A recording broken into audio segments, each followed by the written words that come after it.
Welcome back, guys. It's the TightWad, and we are continuing our smart home upgrade, and we're also adding a sense of security to our home.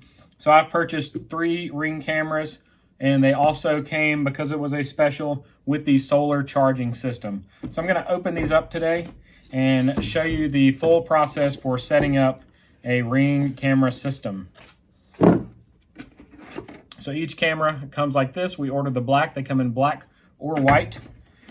And then inside the package, it also gives you a sticker if you want to notify people that you have Ring cameras. Gives you some information. And then it comes with all of this. So this has the mounting bracket, which I'm going to be mounting in a creative way today. It comes with the charging cable, the battery, mounting screws, other small screws. I'm not sure what these are for, maybe for security. And then it comes with a screwdriver. These screwdrivers have 2 different side tips on them. You'll see the difference between them. And a masonry drill bit so that you can drill into brick or siding if you need to. So I'm going to get all my supplies together and show you how I'm going to be mounting these today. I'm going to get them mounted and show you how the setup goes in the Ring app. I already have that Ring doorbell camera, so if you want to see how to install that Ring Video Pro doorbell, click the link showing up here in the corner, and it'll take you right to that full video and review of the Ring Video Doorbell Pro. So adding these is not going to be starting from scratch today. We're just going to be adding a second, third, and fourth device to my setup and my system. So let's go ahead and get started. I don't want to screw my cameras into my home, so I purchased this piece of aluminum. It's 1/8 of an inch thick, 2 inches wide, and 4 feet long, so that I can cut it into the appropriate length sections. But I also don't want this bright metal showing. So I have this Bullseye 321 primer. I'm gonna paint it first with the primer, and then I have some spray paint that's an antique white that I'm gonna paint it with, and then we'll cut it into the sections that we need for mounting each of the cameras. So I've already painted the aluminum bracket that we're going to be using today. We're going to be mounting the cameras to this aluminum piece instead of directly to our soffit. This makes them not only removable if we ever decide to change homes, but we also don't have to put any holes in our home. So I'm going to get this cut down to the right sizes today, and then we're going to mount this to it, and then this will all just stick up in the soffit and our overhang, and it'll be nice and portable later. So the first thing I need to do is find out how long of a section I need to cut here. So I'm going to go measure the distance of the soffit and then add 1 inch on each end, because there is a little bit of a lip to make sure it hangs securely and doesn't fall out. When measuring the soffit, you can see that there's a lip overhang here plus the distance of this here. So I'm going to measure from this piece to the end of this one. And it is about 10 inches. So I'm actually going to give it 11.5 inches so that I have plenty of room for my overhang on both sides. We're now over to the miter station. I've set up a stop here because the length I need is 11.5 inches. I've also put in an old blade here. This is a DeWalt 32 tooth blade that I never used for anything. Took off my nice wood blade because I didn't want to mess it up cutting this aluminum. You could cut this with a handsaw and a miter box. You could cut it with a Dremel tool or any kind of cutoff tool as well. You may even be able to snip it if you have big enough snips. But I'm going to get this cut down 2 or 3 sections at 11.5 inches each. I'm going to turn on my dust collection so it sucks up some of the stuff. I have on my safety goggles and my hearing protection as well.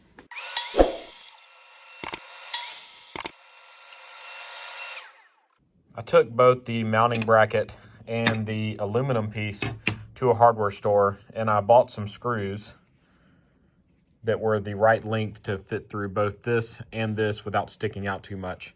I took the screws and stuck them down in some cardboard so they would stand up, and then I sprayed them with a black Rust-Oleum satin spray paint so that they would match the base for the Ring camera. The next step is to determine how close or far away you want your camera from the wall, and I'm going to put mine farther back, so this will be against the brick, this will be against the gutter, so that they are farther out of the elements and out of the weather. I know that they're made to withstand in the weather, but as you know, as you probably know, the more weather you can keep them out of, the better. Don't forget to leave at least 3/4 of an inch for where your overhang is going to be. So I'm going to position this bracket right here. making sure all 4 holes have a substantial bit of aluminum on each side. And I'm going to hold it in place, and I'm just going to use a pencil to mark it. So I'm going to go over to the drill press now and drill out these holes. Of course, you could just use a hand drill and drill straight through if you needed to. Always match your drill bit up to the size screw that you have, especially when going through metal. You definitely need the drill bit to be the same size as the screws. So I took the little screws that I painted black and I matched them up to the right size drill bit here. And now I'm going to use this drill press to drill my 4 holes.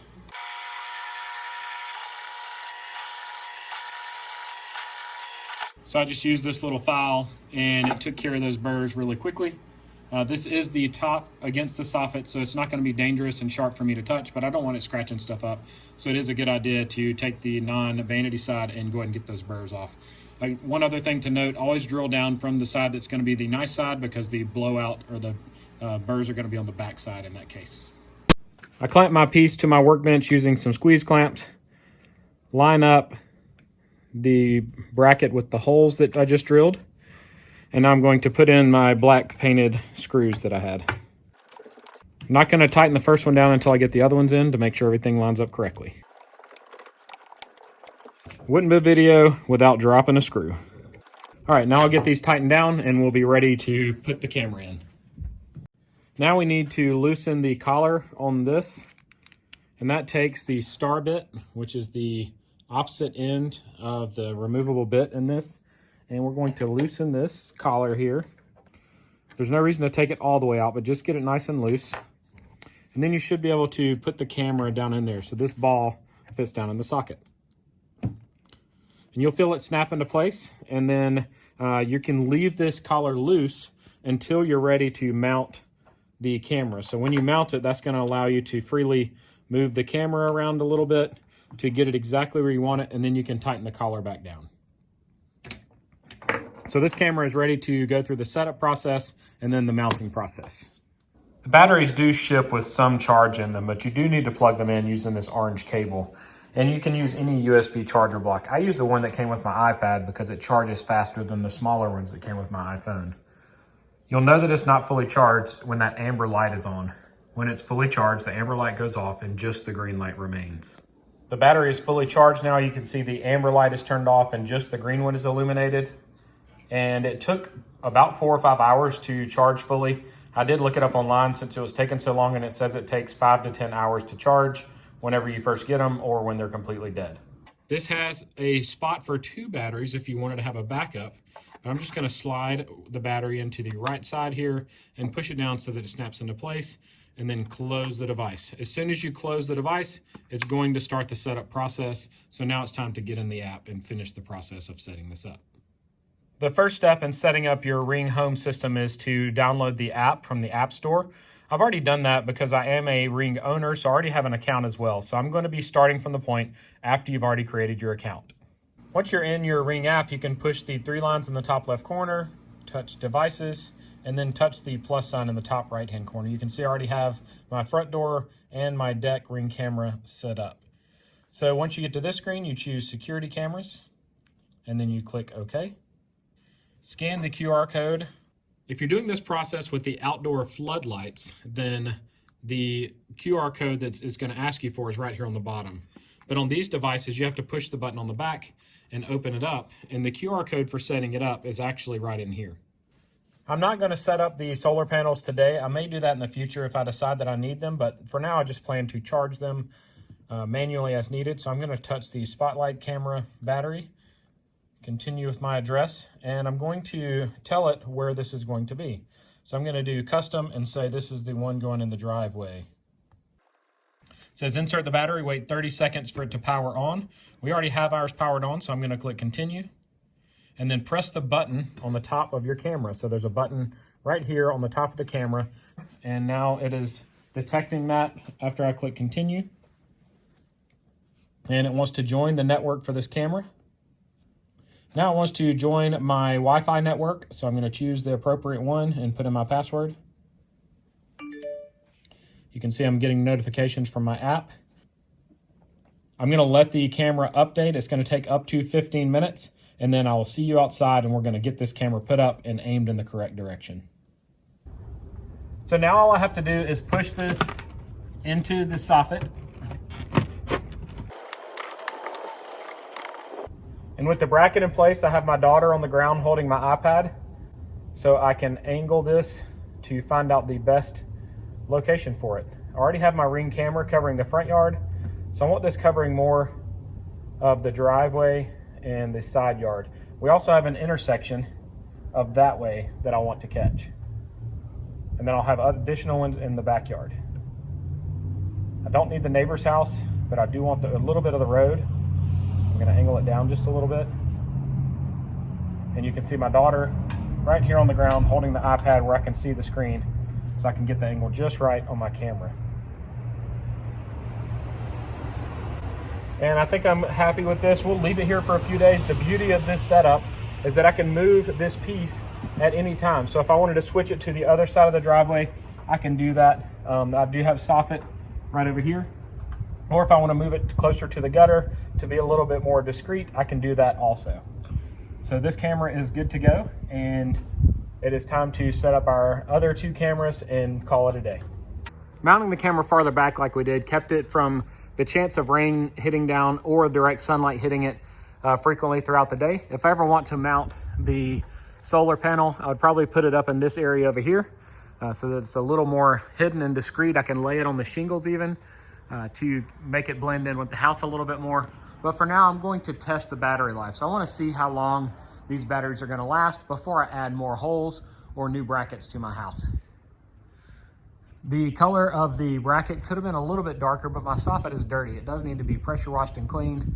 And I could paint it with the same trim paint whenever I buy additional trim paint to touch up areas like this. I may repaint them, but for now, it's easy to take down at any point and put back up or move to a new location. We've had our Ring cameras up for about a month, and we just ran out our free trial period of the Ring Pro software where it saves your recordings for you. We will now have to start paying for the recordings to be saved so that we can view them later. When you're not in the free trial period, you will notice that all you get is the live alert, so you can look live and you can get notifications when someone or something has come in view of the camera, but you cannot see them after the fact. The other thing that I'm not so happy with my Ring cameras is that the distance that it actually senses motion is not very large. So I only get motion when people have entered my driveway and walked up a few steps. So I can't get motion detection all the way out to the road with those cameras. The Ring doorbell actually does better than the Ring cameras with motion detection, in my opinion. But the camera quality is crisp and clean. Even at night, it has great imagery.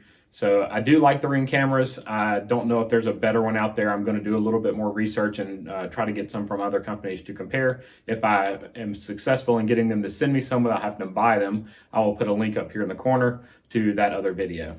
We really loved seeing all the different visitors we had on our front and back porch. We particularly have a cat that visits us pretty regularly, and sometimes it just stands at the door and watches us. And before we had the Ring camera, we had no idea, except for occasionally when I forgot to put a bag of trash in the trash can, the cat would get in there and take some stuff out. We don't mind the cat coming over, but it's just fun to see the wildlife that comes in our yard. It's also nice to see when people are coming up the driveway to know if it's an Amazon delivery or one of those annoying walk around salespeople. If you have any questions about the Ring camera system, please feel free to leave them in the comment section below. I'll read every comment and I always take my time to respond to those. Click any of the videos showing on the screen right now to make your home smarter. I have a whole playlist for smart home additions that you can check out as well. And as always, I hope you guys have a great day.